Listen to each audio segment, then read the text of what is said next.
안녕하세요. 최근 몇 년간 너무 힘든 결혼 생활을 하여 답답한 마음에 사연을 보내게 된 곧 40세를 앞둔 30대 후반 여자입니다. 원래 행복하기 위해 앞으로 행복해지고 싶어 결혼을 하는 거라고 생각했어요.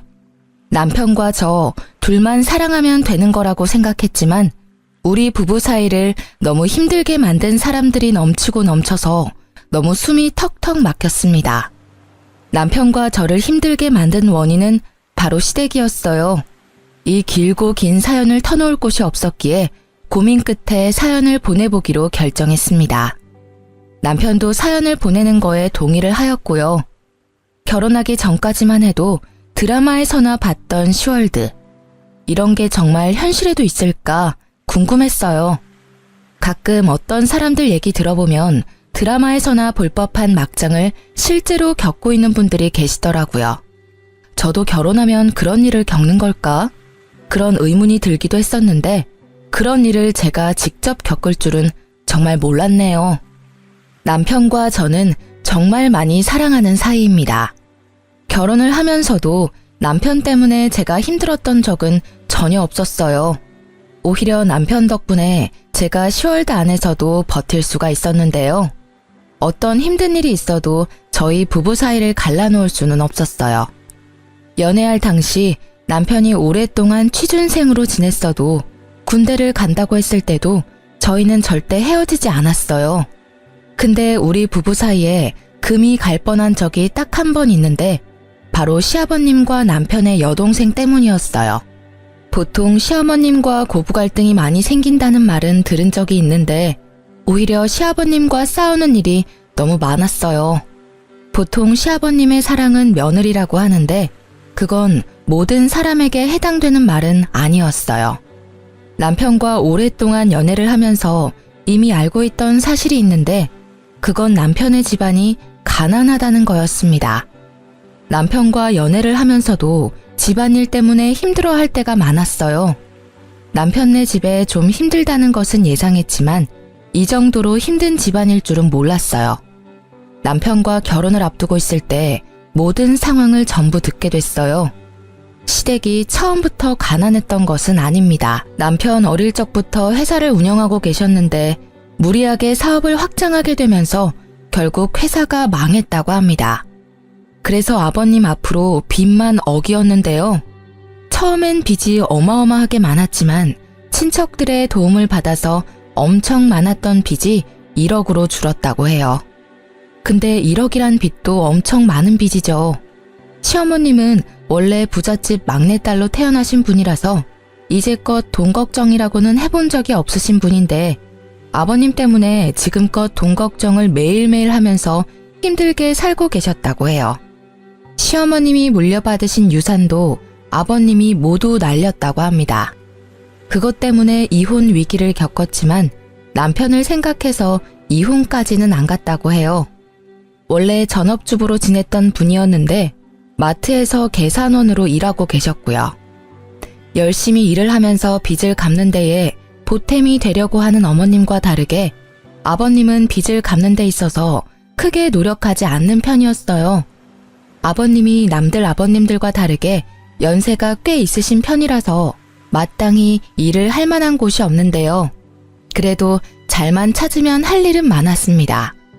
이제까지 사업을 해왔던 분이라 몸을 쓰는 힘든 일을 하긴 싫어하세요. 그래서 몸이 편하지만 월급이 적은 경비 일을 하면서 돈을 벌고 계셨는데요. 남편이 성인이 되기 전까지만 해도 이 집안의 가장이 바로 아버님이었기에 빚을 갚는 동시에 제 남편과 시누이를 먹여 살려야 하는 게 맞잖아요. 근데 절대 힘든 일을 하지 않으려고 하는 아버님 때문에 남편과 시누이가 굶고 지낼 때가 많았다고 합니다. 어머님은 애들이 불쌍하기도 하고 빚 갚으라는 독촉장이 날라올 때마다 심장이 쿵쾅쿵쾅 뛰어서 이대로는 못 살겠다 싶어서 아버님께 제발 일 좀 하라고 크게 화내신 적이 있었다네요.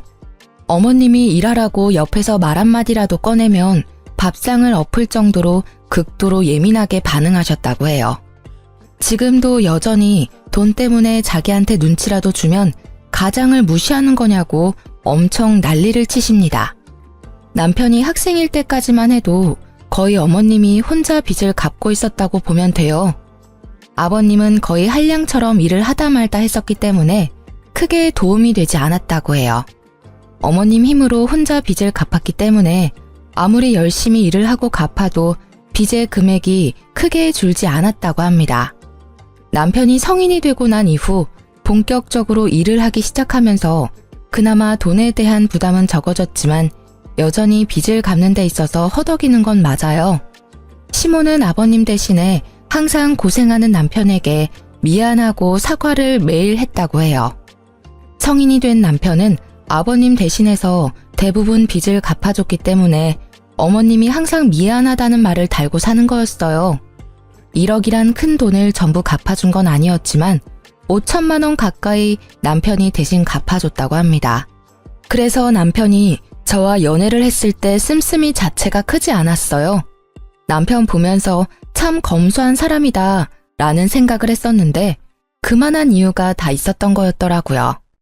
남편은 원래 저와 결혼하지 않으려고 했어요.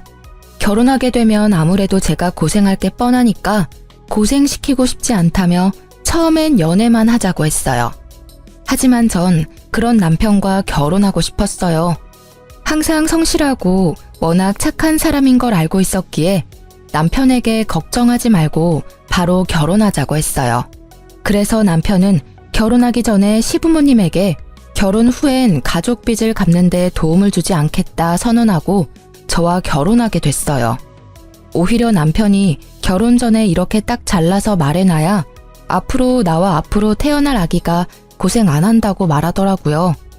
오로지 제 생각만 해주는 남편과 바로 결혼하게 됐었는데 생각보다 감당하기 힘든 결혼 생활을 해야만 했는데요. 시아버님 때문에 항상 시끄러운 하루하루를 보냈어야 했어요. 그 이유는 아버님의 욕심, 자격지심, 심술 때문이었어요. 원래 가난으로 사람을 함부로 판단하면 안 된다고 생각하는 사람이 바로 저인데요. 남편만 봐도 가난한 집에서 살았음에도 너무 착하고 반듯하거든요. 제 남편 말고도 가난한 환경에서 살았음에도 열심히 살고 착한 사람 정말로 많습니다. 그런 사람이 있는 반면 반대로 본인이 가난하게 살았다고 돈 있는 사람들을 무시하고 깔보는 사람들도 은근히 많았어요. 대표적인 예가 우리 시아버님입니다. 아무래도 본인이 회사를 운영하면서 한때 잘 나가던 시절이 있다 보니까 그 시절을 회상하며 허세를 떨 때가 많았어요. 그런 시아버님과 다르게 저희 친정아버지도 크게 회사를 운영하는 편인데 시아버님처럼 오래전부터 회사를 경영했어요. 다행히 저희 친정아버지는 지금까지도 사업이 잘 운영되고 있는데요. 근데 시아버님은 그게 마음에 안 들던 모양이에요. 민지야, 너네 사돈께서는 언제부터 그 회사 운영하셨니? 지금도 운영 잘 되는 것 같아? 아, 네. 지금도 물론 잘 되고 있어요. 아마 제 기억으로는 아버지가 제가 중학교 다닐 때부터 회사를 운영하셨다고 해요. 친정 아버지가 원래 처음부터 크게 하지 않고 작게 시작했다고 해요. 직원도 안 쓰고 혼자 열심히 발로 뛰면서 일한 덕분에 이렇게 회사가 클 수 있었다고 하네요. 혼자 힘으로 어떻게 그런 회사를 운영할 수 있었겠어? 그냥 다 운이 좋았던 거지. 요즘 회사 크게 운영하고 있는 사람들은 다 운빨이야, 운빨. 나 같은 사람이야말로 최고의 경영인이라고 하는 건데 내가 운이 안 좋게 태어나는 바람에 이 능력 제대로 써먹지도 못하고 참. 사돈한테 가서 전해. 사람은 항상 겸손해야 한다고. 가끔 보면 사돈께서 항상 어깨에 힘이 들어가 있어. 운이 좋아서 회사가 잘 된 것 같은데 본인이 정말 열심히 해서 그렇게 회사가 큰 줄 알고 있는 것 같더라고. 내가 볼 때 사돈 회사 경영 잘 못하는 것 같아. 아버님, 저희 아버지 정말 노력 많이 하셨어요. 운이 좋아서 그런 건 절대 아니고요. 저희 친정아버지 하루에 2시간씩 주무시면서 열심히 일한 겁니다. 지금 회사 만들고 싶어서 밤낮 가리지 않고 막노동부터 시작했고요. 저희 아버지 너무 무시하지 말아주세요. 내가 어른이기도 하고 회사를 경영해본 사람으로서 딱 보면 사이즈가 나와. 사돈은 그냥 운이 좋은 거야. 사돈 얼굴 보면 게으르고 노는 거 딱 좋아할 관상인데 운이 좋아서 회사가 잘 된 거라고. 내 주변에도 회사에서 운영하는 친구들도 다 능력 없고 게으른 녀석이 천지야. 내 눈썰미 절대 무시하지 마라. 아버님, 저희 아버지에 대해서 함부로 말씀하시지 마세요. 저희 아버지가 어딜 봐서 게으르고 노는 걸 좋아한다고 그러세요? 저희 아버지 정말 열심히 산 분이세요. 아버지께서 지금 회사 운영 안 하신다고 해서 우리 아버지까지 낮잡아 보실 것까진 없잖아요. 어른이 얘기를 하면 그런 줄 알 것이지 어디서 눈을 크게 뜨고 말대꾸야? 내가 봤을 때 사돈이 그렇게 생격 쓰니까 하는 말이지. 왜? 내가 너 친정아버지 낮잡아서 말하니까 기분 나쁘냐? 아니면 너 아빠가 돈 좀 번다고 날 무시하기라도 하는 거냐고. 그런 말이 어딨어요. 그냥 저희 친정아버지에 대해서 안 좋게 말씀하지 말라는 뜻이죠. 아버님 가끔씩 제 아버지에 대해서 안 좋게 말씀하시는 거 듣기 거북해요. 아무리 아버님께서 한때 사업을 운영하셨다고 해서 저희 친정아버지 사업에 대해 이래라 저래라 할 필요는 없다고 생각해요. 그러니까 앞으로 제 친정아버지에 대한 이야기 절대 안 해주셨으면 해요. 아버지가 저희 친정아버지에 대해서 너무 안 좋게 말씀하셔서 이날 크게 싸웠습니다. 다른 건 몰라도 부모님에 대해서 안 좋게 말하면 자식으로서 당연히 기분 나쁠만 하잖아요. 옆에 계시던 시어머님께서 말렸음에도 아버님은 크게 화를 내시더라고요. 결국 남편이 중간에서 말려준 덕분에 일이 잘 마무리가 될 수 있었는데요. 시아버님은 시어머님 말은 끝까지 듣지 않지만 그래도 남편 말은 잘 듣는 편이에요. 아무래도 남편이 이제까지 시댁에 해왔던 공이 크기 때문에 아버님은 남편의 말을 들을 수밖에 없거든요. 그날 이후 전 속상한 나머지 집에 가서 엄청 울었습니다. 남편은 아버님 대신해서 저한테 사과했었지만 속상한 건 어쩔 수 없더라고요. 그리고 아버님 말고도 아가씨가 자꾸 제 속을 뒤집어 놓을 때가 많았는데요. 아가씨는 30이 넘었음에도 한 번도 일을 해본 적이 없는 사람이에요. 이제껏 용돈을 받아서 펑펑 쓰기 바빴어요.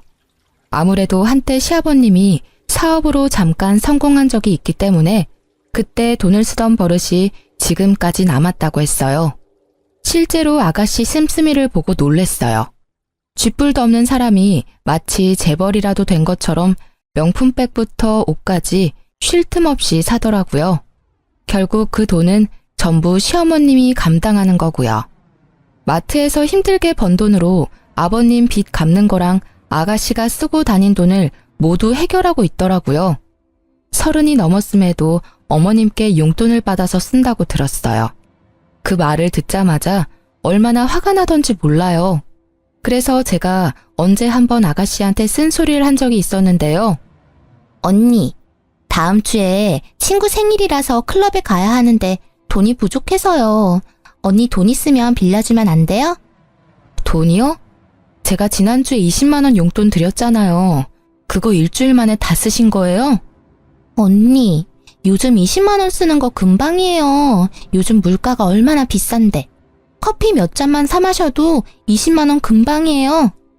아무리 우리나라 물가가 비싸다고 그렇지 일 안 하고 있는 아가씨가 돈 쓸 일이 뭐가 그렇게 많다고. 20만 원을 그 사이에 다 쓰냐는 거죠.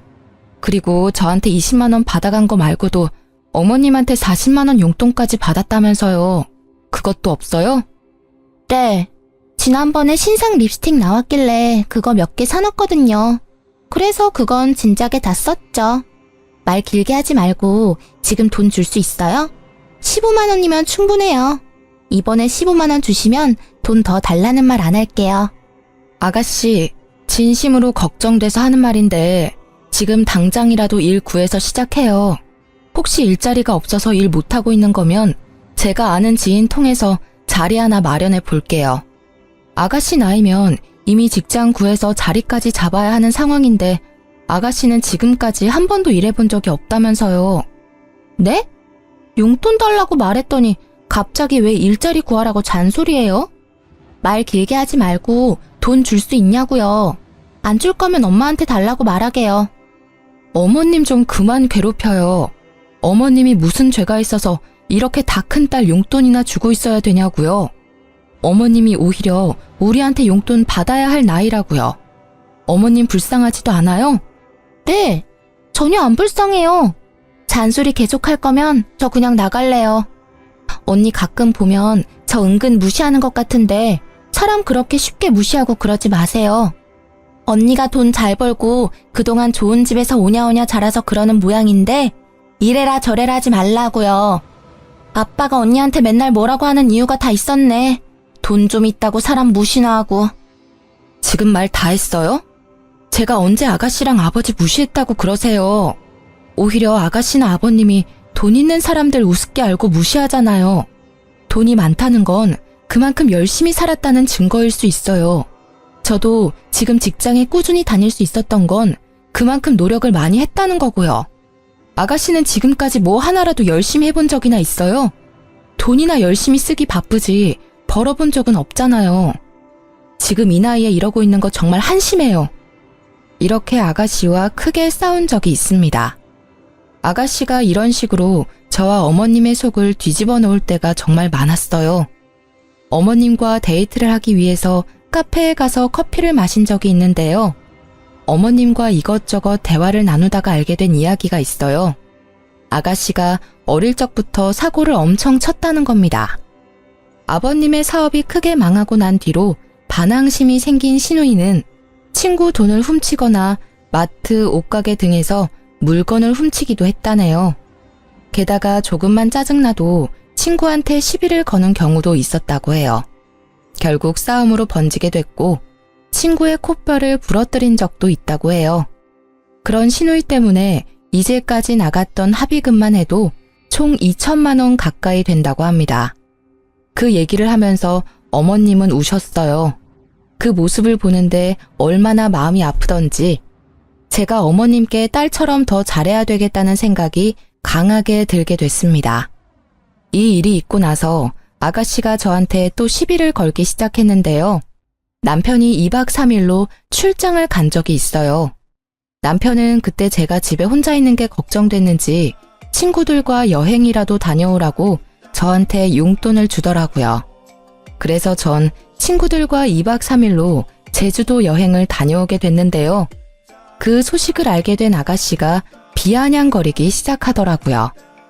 언니, 지난주에 제주도 다녀오셨던데 친구들이랑 같이 다녀온 거예요?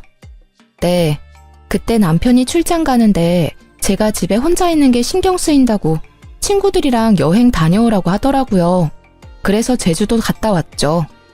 언니는 가만 보면 세상 참 편하게 사는 것 같아요. 남들은 여행 한번 못 갈 정도로 힘들게 사는데 언니는 팔자 좋게 친구들이랑 여행도 다녀오고 참 좋겠어요. 저 신혼여행 이후로 정말 오랜만에 다녀온 여행이었어요. 그리고 여행 한번 다녀온 게 팔자 좋은 거예요? 그렇죠. 정말 힘들게 사는 사람은 여행 갈 생각도 못해요. 그럴 돈도 물론 없고요. 우리 엄마 아빠도 여행 안 간 지 한참 됐을 텐데 그런 우리 엄마 아빠 모시고 다녀오지 그랬어요. 그런 생각은 안 해봤나 봐요? 아, 아가씨. 지난달에 저 어머님 모시고 강릉 여행 다녀온 거 잊었어요? 어머님이랑은 이미 여행 한번 다녀와서 이번에 친구들이랑 여행 다녀온 거예요. 그리고 제주도 여행 갈 때 어머님이랑 원래 같이 가려고 생각했는데 어머님이 거절하신 거였고요. 제가 알아서 어머님 신경 쓰고 있는데 왜 아가씨가 비꼬고 그래요? 그럼 아가씨는 그동안 어머님 모시고 여행 한번 다녀온 적은 있어요? 없는데요? 정작 딸내미는 이렇게 집에서 빈둥빈둥거리고 있고 며느리인 저는 어머님 모시는 거 보면 아무런 생각도 안 들어요. 남한테 감나라 배나라 하지 마시고 딸인 아가씨나 어머님한테 잘하세요. 어머님한테 돈이나 뜯어가지 마시고요. 뭐라고요? 말 너무 심한 거 아니에요? 언니 돈 좀 있다고 그렇게 막 여기저기 놀러 다니는 거 보면 정말 골빈 여자 같아요. 솔직히 언니가 친구들이랑 제주도 가서 남자랑 뒹굴었을 수도 있는 거잖아요. 네? 미쳤어요? 말 그렇게 함부로 할 거예요? 언니처럼 여행, 쇼핑 이런 거 즐기는 거 보면 그냥 된장녀라는 생각밖에 안 들어요. 그럼 아가씨는요? 지금 가뜩이나 어머님 힘드시다고 하는데 어머님 돈으로 명품백 사는 아가씨가 골빈 사람 같고 된장녀로밖에 안 보여요. 저한테 이래라 저래라 할 시간에 아가씨나 일 좀 구하고 돈이나 벌어요. 세상에서 제일 한심한 사람이 바로 아가씨라고요. 아가씨는 제 말이 끝나기가 무섭게 바로 제 머리끄댕이를 잡고 욕을 막 하더라고요. 전 막상 그런 아가씨의 머리까진 잡을 수가 없었어요. 때마침 그때 남편과 시어머님이 집에 들어왔고 욕하며 성질을 내는 아가씨를 말렸어요. 너 지금 새언니한테 무슨 짓이야? 언니가 나보고 골빈년이라고 했단 말이야. 엄마 돈이나 탐내는 사람이라면서. 자기야, 정말이야? 당신이 얘한테 골빈년이라는 말까지 했어? 아니, 내가 여행 다녀온 걸로 아가씨가 나한테 골빈 사람 같다면서 돈 좀 번다고 자기 무시하지 말라고 하잖아. 그래서 내가 아가씨한테 어머님 힘들게나 하지 말라고 말한 게 전부야. 너 언니한테 왜 그런 식으로 말해? 내가 이제까지 너 어떻게 하나 지켜봤는데 너 언니 말대로 왜 엄마 자꾸 힘들게 해? 우리 집 상황 잘 알면서 엄마 도와주지 못할 망정 왜 자꾸 힘들게 하냐고. 너 지금 입고 있는 옷만 해도 몇십만 원 아니야? 지금 너 주제에 이 옷 입어도 된다고 생각해? 오빠까지 1억이야? 가뜩이나 아빠 사업 망해서 서러워 죽겠는데 다른 애들은 아무렇지 않게 누리는 거 난 바로 못한다는 게 자존심 상한다고. 나도 엄마처럼 궁상맞게 살고 싶지 않단 말이야. 그러면 오로지 너가 번 돈으로 누리면서 살아. 왜 힘들게 번 엄마 돈으로 누리려고 하냐고. 너 앞으로 이런 식으로 살 거면 당장 이 집에서 나가. 너 하나 빠지면 엄마 숨통은 트이겠다. 이날 어머님도 남편과 제 편을 들면서 아가씨를 엄청 혼냈습니다. 제 말이 틀린 게 전혀 없기 때문인데요. 아가씨는 이날 엄청 울면서 방 밖에 며칠 동안 나오지 않았다고 해요. 그런 아가씨 때문에 열이 확 받은 어머님은 직장 구하기 전까지 집에 기어들어올 생각 절대 하지 말라고 내쫓기까지 했답니다. 그래서 알바라도 구하고 온 듯 했지만 며칠 가지 못하고 다시 그만뒀다네요. 이런 일로 답답함이 쌓이고 있었는데 대형 사고 하나가 터지게 됐어요. 이 계기로 역시 사람은 절대 믿는 게 아니라며 다짐을 하게 됐었는데요. 아까 말한 그대로 시아버님께 원래 빚이 있었는데 남편이 저랑 결혼하기 전까지만 빚 갚는데 일조한다고 했어요. 원래 1억 빚을 5천만 원으로 줄게 만든 장본인이 바로 남편인데요. 남편은 결혼하기 전까지 엄청 열심히 일하고 아버님 빚을 열심히 갚았어요. 저와 결혼했으니 아버님의 빚 때문에 절 고생시키고 싶지 않다며 결혼 이후 절대 빚 갚는 데 도움을 주지 않겠다고 가족들에게 선언했어요. 의외로 아버님이 그렇게 하라고 동의하셨다고 하는데요. 시어머님도 그동안 5천만 원이나 대신 갚아줘서 너무 고마웠고 결혼하는데 부모로서 해준 게 없어서 미안하다고 저희 앞에서 우셨습니다. 그렇게 약속한 대로 결혼한 뒤에 빚을 대신 갚지 않고 있었는데요. 근데 언제부터인가 아버님께서 슬슬 빚에 대해 다시 언급하기 시작하셨어요. 힘들어서 빚 갚기 너무 힘들다. 앞으로 남은 5천만 원 어떻게 갚아야 하나 머리 아프다면서 자꾸 저희를 신경 쓰게 만들더라고요. 민지야, 우리 집 며느리로 들어와서 너가 이제껏 고생을 정말 많이 했던 건 알겠지만 그래도 너가 참 매정한 것 같다. 매정하다고요? 어떤 부분이 매정하다는 거예요? 아무리 내 아들이 결혼하고 나서 내 빚 갚지 말자고 말했다고 해도 너가 빚 대신 갚아주자는 말 해주지 않을까 나름 기대하고 있었다. 내가 이 늙은 나이에 그 많은 돈을 어떻게 다 갚을 수가 있겠니? 젊은 너희가 대신 갚아주면 좋겠구나. 아들 혼자서 5천만 원 거의 다 갚았으니 둘이 힘을 합치면 남은 5천만 원 금방 갚을 수 있을 거야. 아버님 빚을 저희 보고 갚으라는 말씀이세요? 절대 안 돼요. 남은 빚은 아버님이 다 갚으셔야죠. 이제까지 남편이 5천만 원이나 갚았다면서요. 아버님이 양심이 있으시면 남은 금액 정도는 아버님 혼자 힘으로 갚으셔야죠. 내가 이 나이에 그 많은 돈을 어떻게 혼자 다 갚을 수 있겠냐? 말이 되는 소리를 좀 해라. 이 많은 빚은 아버님 혼자 만들어낸 거면서 왜 빚 갚는 건 우리가 해야 하는 거예요? 저희가 2달에 한 번씩 50만 원씩 용돈 드리고 있잖아요. 그 돈이랑 아버님이 버시는 돈으로 잘 갚으면 되겠네요. 뭐가 힘들다고 그러시는 거예요? 아무리 경비 일이 다른 일에 비해서 힘이 덜 드는 일이라고 해도 나 그 일도 너무 힘들다. 이 나이에 그 일도 버거울 때가 많아. 이제 돈 때문에 걱정 그만하고 살고 싶다. 집에서 너 시엠이랑 같이 편하게 쉬고 싶어. 아버님이 이제까지 얼마나 힘드셨다고 그러세요. 이 집안에서 제일 힘들었던 사람은 어머님이랑 제 남편이에요. 아버님 이제까지 빚 갚는데 도움된 거 하나도 없잖아요. 그리고 집에 멀쩡한 자식 한 명 더 있잖아요. 아가씨한테 돈 갚으라는 말 전혀 안 하시면서 왜 자꾸 제 남편한테만 돈 갚으라고 말씀하시냐고요. 지금 너 나한테 언성 높였냐? 넌 어쩜 사람이 이렇게 매정할 수가 있냐? 며느리로서 시아버지 빚 좀 갚아줄 수 있는 거지. 그게 뭐가 억울하다고 언성을 높이고 그래? 저희 아버님 빚 당연히 갚아드릴 의무 없어요. 아버님 혼자 스스로 갚으세요. 제 남편 더 이상 힘들게 만들고 싶지 않아요. 돈 많은 집에서 오냐오냐 자라서 그런지 못 배운 티가 너무 난다. 시아버지한테 저렇게 싸가지 없이 말하는 여자 처음 본다, 처음 봐. 너 앞으로 그렇게 살지 마. 욕먹는다. 옆에서 가만히 듣고만 있던 남편은 주먹을 불끈 쥐고 있더니 아버님의 멱살을 잡았습니다. 저는 물론이고 옆에 있던 어머님까지 놀랬어요. 전 그런 남편을 빠르게 말렸습니다. 아버님 멱살을 잡고 있는 남편을 간신히 떨어뜨려 놨어요. 아버지라는 인간이 이래도 돼? 나 하나 괴롭힌 것도 모자라서 이제 하다하다 며느리까지 괴롭히려고 하냐고. 적당히 좀 하세요. 나 아빠 때문에 정말 숨통이 막힌다고요. 내가 이제까지 널 어떻게 키웠는데 나한테 이러니?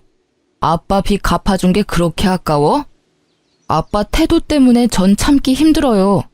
우리가 아빠 대신해서 빚 갚는 게 당연한 게 아니잖아. 아빠가 저지른 일은 본인 스스로 책임져야지. 계속 이런 식으로 나오면 나 아빠 안 보고 살 거야? 오빠 방금 뭐라고 했어? 고작 이 여자 하나 때문에 아빠 안 보고 살겠다는 거야? 야, 너 때문에 우리 오빠랑 아빠 싸우잖아. 너가 이혼해주면 다 끝날 일이니까 당장 꺼져. 중간에 있던 아가씨가 갑자기 저 때문에 이 사단이 생긴 거라면서 머리채를 잡더군요. 놀란 남편과 시어머님은 그런 아가씨를 말리기 시작했고요. 시아버님도 마찬가지로 이게 전부 제 탓이라는 말과 함께 손을 올리시더라고요. 전 정말 몹시 당황했습니다. 며느리를 때리려고 하는 시아버지라니요. 남편은 그런 시아버님과 아가씨를 밀치고 당신 같은 사람들이랑 못 산다고 말하며 저를 데리고 나왔습니다. 이 사건이 있고 나서 거의 2주 가까이 시부모님 전화를 받지 않았어요. 2주라는 시간 동안 고민한 끝에 시아버지와 아가씨를 보지 않고 살기로 했어요. 그리고 하나 더 결정한 게 있었는데요. 시어머님을 데리고 나오자는 거였습니다. 그 어떤 죄도 없는 어머님을 그 집안에 계속 있게 해서는 안 된다고 생각했어요. 어머님도 제 남편과 마찬가지로 계속 고생만 하고 살았습니다. 그래서 어머님을 따로 뵙고 나서 아버님과 당장 이혼하라고 말씀드렸어요. 어머님은 한참 고민하시다가 알겠다고 말씀하시더라고요. 시아버님께서 저한테 손찌검을 하려는 모습을 보고 이혼해야 되겠다는 결심이 생겼다고 합니다. 어머님이 아버님과 이혼한다면 그런 어머님은 저희가 모시고 살기로 했어요. 어머님은 저희 말대로 아버님께 이혼하자고 통보한 뒤 짐을 싸고 바로 저희 집으로 오셨는데요. 아버님은 절대 이혼 못 해주겠다고 말했지만 어머님이 이혼 안 해주면 법정에서 보자고 경고를 했다고 합니다. 아가씨도 왜 자기만 두고 가냐는 식으로 말했다고 하는데 어머님은 그런 아가씨한테 너는 딸도 아니야. 앞으로 너 인생 너 혼자 살아. 라는 말을 남기고 나왔다고 하네요. 어머님이 집에 나오고 난 뒤 한동안 아버님 전화와 시누이 전화 안 받았습니다. 남편은 아버님께 문자로 이제까지 자신이 대신 갚아준 5천만 원 돈 갚으라고 보냈다고 합니다. 몇 달이 지나고 나서야 어머님과 아버님은 합의 이혼을 할 수 있었어요. 다행인 게 아버님과 어머님이 같이 살고 있었던 집이 어머님 명의로 된 집이었다고 해요. 빚 때문에 아무리 힘들었어도 집이 없으면 더 서러운 법이라며 절대 팔지 않았다고 해요. 시어머님 앞으로 남은 유일한 전 재산인 집을 팔면서 시아버님과 아가씨는 내쫓기게 됐어요. 어머님은 그 집을 팔고 모든 금액을 저에게 주셨습니다. 그동안 못난 시부모 만나서 너무 고생 많았다고 이 돈 저보고 갖고 있으라고 하더군요. 대신 그동안 남편이 아버님을 대신해서 갚아준 5천만 원을 대신하기로 했어요. 어머님 말씀대로 그렇게 하기로 했습니다. 어머님은 아버님과 이혼하면 앞으로 어떻게 살아야 하나 엄청 막막할 줄 알았는데 오히려 너무 속 시원하다며 진작에 이혼할 걸 그랬다고 말씀하셨어요. 그리고 착한 며느리와 아들이 있는 덕분에 이렇게 마음 편히 살 수 있어서 행복하다고 하셨고요. 한순간에 내쫓기게 된 아버님과 아가씨는 한동안 친척 집에서 지냈다고 들었습니다. 아버님은 위로만 형이 4명이나 있는데요. 하도 기생충처럼 돈도 안 내고 집에서 얹혀 사는 시아버님과 아가씨가 얄미웠나 봐요.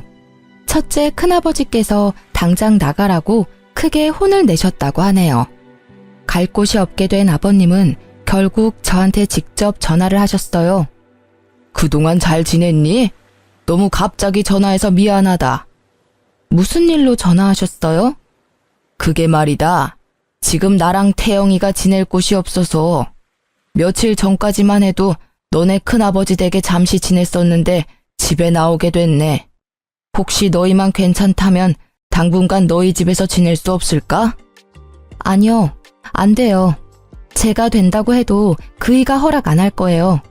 그리고 이 집에 이제 저희 부부만 있는 게 아니라 어머님도 같이 지내고 있어요. 당연히 어머님도 아버님이랑 같이 지내는 거 절대 찬성 안 하실 거예요. 대수 태영이 엄마 거기서 지내니? 갑자기 집 팔고 나가길래 어디서 지내는가 궁금했는데 그럼 너 시엄마 잠깐 만나기라도 도와주면 안 되겠니? 나 그 사람이랑 이혼하고 나서 되는 일이 없다. 지금 나 혼자 빚 갚느라 정신도 없고. 아버님, 어머님 만나면 빚 같이 갚아달라고 부탁이라도 하려고요. 적당히 좀 하세요. 당연히 빚 갚는 건 힘든 일이고 아버님이 갚아야 하는 건 더더욱 당연한 일이고요. 고작 빚 때문에 어머님이랑 다시 합칠 생각이면 바로 접길 바래요. 어머님, 지금껏 아버님 때문에 고생이란 고생은 다 했어요. 그러니까 정도껏 어머님 괴롭히세요. 앞으로 저나 어머님, 남편한테 전화할 생각 죽어도 하지 마시길 바라고요. 아버님과 전화를 끊고 나서 아버님과 아가씨한테 번갈아 가면서 전화가 왔었는데요. 제가 하도 전화를 받지 않으니까 아가씨는 온갖 욕을 써서 문자를 보냈더라고요. 그렇게 못되게 살면 천벌받는다, 시아버지 버리고 살면 지옥 간다 등등 여러 말을 다 하더라고요. 그리고 시어머님은 아가씨와 딱 한 번 통화했다고 해요. 아무래도 자식이다 보니 마음이 쓰였나 봐요. 아가씨는 어머님께 자식 버리고 가서 좋냐고 제발 자기라도 데리고 가라고 화냈다가 빌었다가를 반복했다고 하네요. 어머님은 그런 아가씨한테까지 정이 떨어졌는지 더 이상 엄마 찾지 말라고 말한 뒤 그 이후로 연락한 적 없다고 합니다. 이 일이 있고 나서 한참을 시누이와 아버님을 안 보고 살았습니다.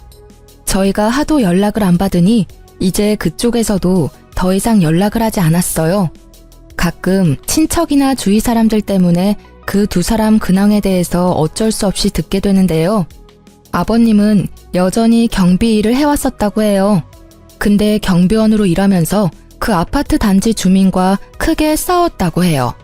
아버님 잘못이 아닌 일인데도 아버님이 크게 잘못했다는 식으로 사람들이 몰아가길래 결국 경비 일을 그만뒀다고 해요. 본인 스스로 그만뒀다고 말하고 다닌다고는 하는데 거의 잘린 거나 마찬가지라고 합니다. 경비원 일을 그만두고 나서 뭐라도 일을 해야 했던 아버님은 공사판에 가서 막노동을 했다고 해요. 아버님 연세로는 절대 못할 일인데 어떻게 시작하게 됐는지 한 달 동안 막노동 일을 해왔다고 해요. 근데 일을 하다가 무거운 물건을 잘못 들게 됐고 결국 허리를 크게 다쳤다고 합니다. 가뜩이나 연세도 많으신 분이라서 무거운 물건을 들거나 격하게 움직이면 안 됐는데 젊은 사람도 하기 힘들다는 막노동을 하니 당연히 다칠 수밖에 없죠. 허리와 다리를 크게 다쳤다고 합니다. 즉시 응급실로 이동하긴 했지만 당장 수술을 받을 돈이 없던 아버님은 결국 치료 시기를 놓쳤다고 해요. 다리 한쪽이 마비까지 된 상태였고 허리를 크게 다치는 바람에 걷는 것조차 거의 불가능한 상태였어요. 친척들은 왜 아픈 걸 진작 말하지 않았냐고 속상하다고 말씀하시긴 했지만 정작 그런 아버님을 데리고 살겠다는 분들은 전혀 없었다고 합니다. 결국 아버님은 친척들 도움으로 요양원 시설에 들어가서 지낸다고 해요. 아버님 앞으로 있는 빚에 대한 행방은 아직 정확히 들은 바가 없고요. 친척들이 빚까지 모두 책임지고 있지 않는다고만 알고 있어요. 그리고 항상 백수로만 지내던 아가씨는 드디어 일을 시작했다고 들었어요. 본인이 일을 열심히 하고 있다고 사진 몇 장 찍어서 어머님께 문자로 보낼 때가 종종 있다고 합니다. 열심히 일하고 있으니까 본인 데려가라는 식으로 어필하는 것 같았어요. 그렇지만 어머님은 그런 아가씨와 같이 살 생각은 죽어도 없다고 합니다. 30 넘은 여자에 평생 책임지고 싶지 않다면서요. 분명 같이 살기 시작하면 지금 하고 있는 알바 또 그만둘 애라고 이렇게 혼자 살면서 일하는 습관을 가져야 한다고 말씀하셨어요. 아가씨는 낮엔 택배 포장 아르바이트를 하고 밤에는 호프집에서 알바를 한다고 들었어요. 주말에는 전단지 돌리는 알바까지 한다고 했고요. 아가씨와 아버님은 집에서 쫓겨난 이후로 따로 지냈었다고 해요. 그래서 아가씨도 아버님이 요양원에 들어갔다는 사실은 전혀 몰랐다고 해요. 가끔씩 아버님 상태를 확인하기 위해서 요양원에 간간히 간다고 하네요. 그렇게 예전과 다르게 열심히 아르바이트를 하고 호프집 사장님 집에서 하숙을 하고 있다고 들었는데 그런 아가씨도 큰 사고를 당했습니다. 전단지 아르바이트를 하다가 횡단보도 신호를 보지 못하고 무작정 건넜다고 들었어요. 그때 큰 트럭과 교통사고를 당하게 되면서 중환자실로 바로 이송됐다고 해요. 그 사실을 들은 어머님은 당장 병원에 찾아가서 신우이의 상태를 확인했는데요. 의사 말로는 깨어난다고 해도 식물인간으로 지낼 가능성이 높다고 했어요. 깨어나지 못할 가능성은 더더욱 크고요. 어머님은 의사에게 아가씨 상태만 전해 듣고 다시 집으로 돌아갔습니다. 살아있는 것만 확인했으면 됐다고 이제 아가씨 절대 신경 쓰지 않겠다고 해요. 다행히 아가씨 병원비는 친척 중 한 사람이 책임지고 있다고 하지만 앞으로 친척들이 계속 그 많은 비용을 계속 내줄지는 장담하지 못해요. 큰아버지의 와이프인 큰어머님께서 제 시어머님께 전화한 적이 있다고 해요. 아무리 두 사람이 잘못했다고 해도 어떻게 얼굴 코빼기도 안 비칠 수가 있냐고 쓴소리를 했다고 합니다. 아무래도 친척들이 아버님 요양원 비용, 아가씨 병원비를 모두 감당하려고 하니까 부담이 될 수밖에 없죠. 그런 말을 들은 어머님은 큰어머님께 내가 그동안 그 두 년놈을 데리고 산 것만으로도 감사하게 생각하라고 아무리 죽을 지경에 놓인 사람이라고 해도 절대 신경 쓰지 않겠다고 말했다고 하셨어요. 이미 친척들 사이에서 시어머님은 자식과 남편 버린 호로 잡년이라고 불리고 저는 부모와 자식 사이 끄는 못된 년이라고 제대로 욕먹고 있다고 합니다. 그렇지만 이제껏 아버님과 아가씨가 저희한테 해온 짓이 있기 때문에 미안한 마음이 들지는 않았어요. 남편도 더 이상 그 두 사람한테 신경 쓰고 싶지 않다고 합니다. 어머님도 두 사람 죽지 않은 것만 확인했으면 됐다고 저한테 절대 죄책감 이런 거 느낄 필요 없다고 앞으로 우리 셋만 행복하면 그만이라고 말씀해 주세요. 전 남편과 어머님 덕분에 마음의 무게를 덜어낼 수 있었습니다. 저희 부부와 어머님은 요즘 걱정 없이 셋이서 잘 지내고 있습니다. 가끔 아버님과 아가씨 생각만 하면 마음이 좋지 않지만 두 사람은 이제 신경 쓰지 않기로 했어요. 최근 어머님과 해외여행도 다녀오고 친구분들과 같이 관광여행 다녀오라고 보내주기도 했습니다. 그동안 열심히 돈만 벌었지 제대로 써본 적이 없는 어머님은 자신이 이렇게 편하게 지내도 되는 건가 걱정이 된다고 하셨습니다. 이제 앞으로 예전처럼 빚 때문에 본인 인생 포기하면서 지내지 말고 이제 앞으로 편하게 놀면서 본인 인생 즐기라고 말씀드렸어요. 다니고 있던 마트 일도 그만두셨어요. 어머님이 저희한테 주신 큰 돈도 있기도 하고 저희 부부만 일해도 충분히 어머님 모시고 살 능력이 되기 때문에 어머님께 용돈을 드리며 셋이서 같이 행복하게 살고 있습니다. 가끔 친척분들이 무작정 우리 집에 찾아오는 일이 종종 있기도 했어요. 아버님과 아가씨 때문에 이제껏 나가게 된 돈들 저희 보고 대신 갚으라고 하더라고요. 그 돈 우리가 왜 갚아야 하는지 이해가 안 갔고 동네 사람들 보기에도 민망해서 결국 저희는 다른 동네로 이사 가게 됐습니다. 앞으로 다른 사람들 눈치 전혀 안 보고 살 생각입니다. 어머님도 앞으로 그렇게 살길 바라고요. 그동안 아버님과 시누이 때문에 하루하루 지옥 같았는데 드디어 벗어나게 돼서 정말 행복하다고 생각해요. 그동안 이 지옥 속에서 어떻게 살아야 하나 고민이 엄청 많았었거든요.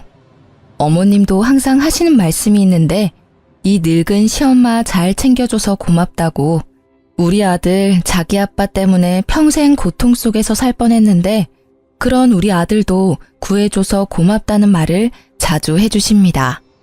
저희처럼 시댁 식구 때문에 마음고생 제대로 하고 있는 분이라면 지금이라도 본인 인생 찾으러 나가길 바래요. 아니면 지금이라도 본인이 하고 싶은 말이라도 하고 살아야 한다고 생각합니다. 평생 참고 살면 그게 마음의 병을 만들고 오히려 상황을 악화시키는 일로 나중엔 일이 더 커지게 된다면 더 이상 손을 쓸 수도 없다고 생각해요. 그러니 저처럼 시댁 식구 때문에 힘들게 살고 있는 분이라면 지금이라도 용기를 가지고 본인이 하고 싶은 말들 당당하게 하며 살기 바랍니다. 지금까지 저의 이야기 들어주셔서 감사합니다.